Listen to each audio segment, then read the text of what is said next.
안녕하세요. 88년생 직장인입니다. 저의 두 번째 영상으로는 2021년 1월에 제가 세웠던 저의 한 해 목표에 대해 이야기해 볼까 합니다. 저는 계획을 세우는 것들을 참 좋아합니다.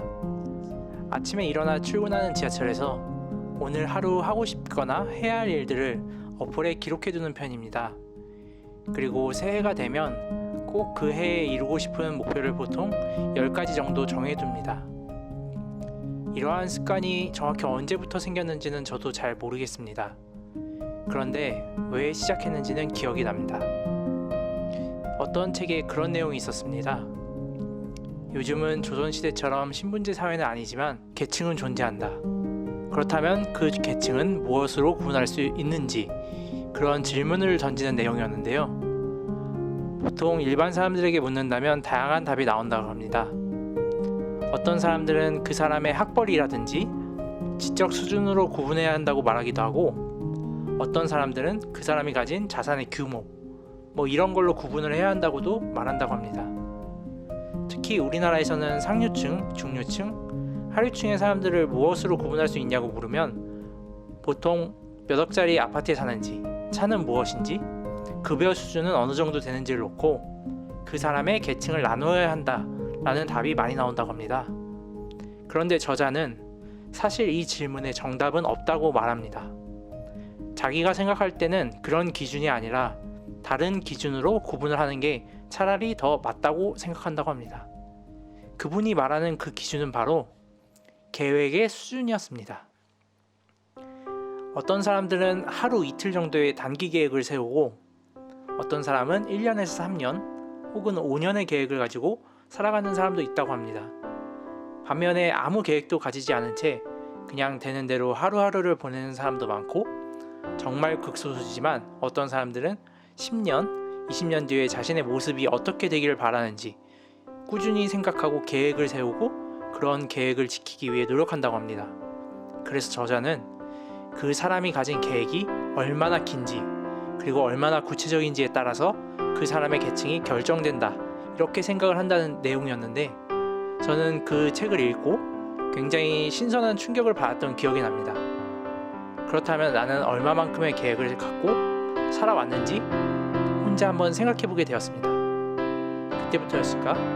저는 하루하루를 충실히 살아야 한다는 생각으로 열심히 계획을 세우고 노력하며 산 것 같습니다.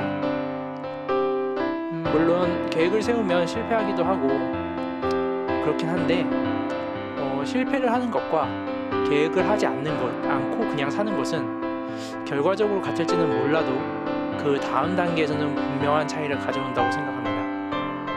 아무튼 지금 서론이 길어졌는데요. 그래서 저는 매해 목표를 세우는 것을 좋아합니다. 그리고 요새 시간이 정말 빠르다고 느끼는데, 이런 시간을 그냥 보내기에는 아쉬우니까 뭐라도 이루는 한 해를 만드는 게 저는 좋다고 생각합니다. 그래서 제가 2021년에 이루고 싶은 목표는 총 10가지입니다. 우선 첫 번째는 재테크 공부하기입니다. 이건 모든 직장인이라면 아마 공감하실 텐데요. 작년 코로나 이후에 부동산 급등, 주식 열풍, 가상화폐 폭등으로 모든 직장인들이 지금 재테크에 열을 올리고 있죠. 저도 그 중에 한 명입니다. 사실 취업 직후에 다양한 재테크를 공부해 보겠다고 주식도 해보고 비트코인도 샀었는데요. 그 당시에는 공부를 하지 않고 샀으니까 당연히 손실을 받고 저는 관심을 끄게 되었습니다.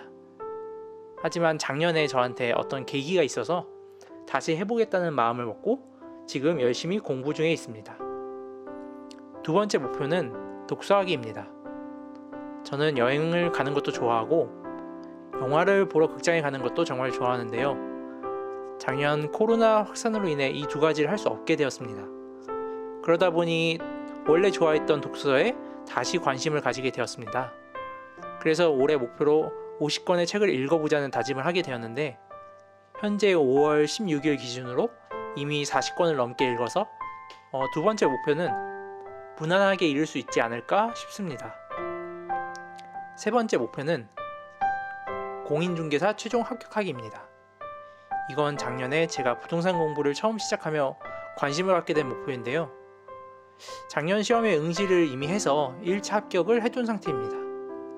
3개월의 짧은 시간 동안 준비를 하다가 무리라고 생각을 해서 1차에 응시만 하였고 다행히 합격할 수 있었습니다.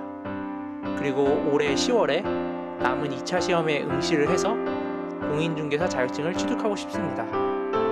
그런데 왜 갑자기 공인중개사 자격증인지 궁금하시는 분도 계실 텐데 이거는 얘기가 길어질 것 같아서 다른 영상에서 다뤄보도록 하겠습니다. 네 번째 목표는 영어 능력 향상하기입니다. 저는 영어를 정말 못하는 편인데요. 그런데 회사 생활을 하다 보면 영어를 쓸 일도 많고 영어를 할 수 있는 것과 못하는 것은 정말 큰 차이를 가져온다는 것을 알고 있기 때문에 꾸준히 공부는 하고 있습니다. 올해에는 비즈니스 회화 능력과 이메일 작성법 그리고 오픽 시험에 응시를 해서 가능하면 A를 받거나 아니면 적어도 IH의 성적을 받고 싶습니다. 다섯 번째 목표는 프리미어 프로와 애프터 이펙트를 공부하는 것입니다. 저는 자기소개 영상에서 말한 것처럼 현재 미디어 회사에 재직하고 있습니다. 하지만 전형적인 문과 출신으로 다룰 수 있는 프로그램이 한정적인데요. 지난 6년간 개별적인 노력을 통해서 파이널 컷 7과 10 등 다양한 소프트웨어를 다룰 수 있게 되었습니다. 하지만 여기서 더 나아가서 올해에는 어도비의 프리미어 프로, 애프터 이펙트를 추가적으로 다룰 수 있는 그런 역량을 키워보고 싶습니다. 여섯 번째 목표는 이러한 프로그램을 적용해서 유튜브 채널을 개설하고 꾸준히 운영하는 것입니다. 저는 네이버 블로그를 10년이 넘는 시간 동안 운영 중에 있는데 이처럼 유튜브도 향후 10년간 꾸준히 운영을 해서 저만의 이야기를 담는 채널을 가꾸어 나가고 싶습니다. 일곱 번째 목표는 헬스를 통한 건강관리 그리고 자기관리입니다. 30대 중반의 나이가 되다 보니까 이전에 선배님들이 말씀하시던 체력이 떨어지는 느낌이 무엇인지 알 것 같습니다. 이제는 운동을 해서 자기 체력을 관리하는 것은 정말 중요한 것 같습니다. 여덟 번째 목표는 운전 공포증 극복하기입니다. 저는 6년 전 면허를 취득하였고 4년 전 중고차를 구매했지만 여전히 운전대를 잡으면 떨립니다. 그래서 올해에는 그런 긴장을 하지 않고 운전을 잘해보고 싶습니다. 아홉 번째 목표는 가치관이 맞는 사람을 만나 결혼을 전제로 진지한 연애를 이어나가는 것입니다. 사실 올해 이루고자 하는 목표가 많아서 새로운 도전을 많이 또 해보고 싶어서 새로운 인연을 만날 수 있는 시간은 많지 않을 것 같은데 제 인생의 최종 목표가 행복이기 때문에 그래도 목표에 넣어두었습니다. 그리고 마지막으로 열 번째 목표는 현 직장에 남을 것인지 새로운 도전을 위해 이직을 시도할 것인지 스스로 한번 잘 생각해보고 행동하는 것입니다. 6년차 직장인으로서 현재 회사를 다니면서 정말 많은 생각이 드는데요. 10가지의 목표 중에서 저에게 있어 가장 중요한 문제가 아닐까 싶습니다. 요즘 이 10번째 목표에 대해 치열하게 고민하고 힘든 시간을 보내고 있는 중입니다.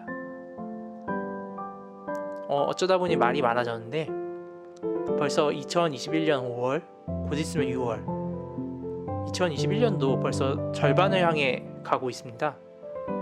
여러분들은 2021년에 이루고자 하는 목표들 잘 이루고 있으신가요? 괜찮으시다면 영상을 보신 분들도 어떤 목표들을 가지고 계신지 댓글로 남겨주시면 감사하겠습니다. 그럼 긴 영상 끝까지 봐주셔서 정말 감사드리며 다음 영상에서 만나요.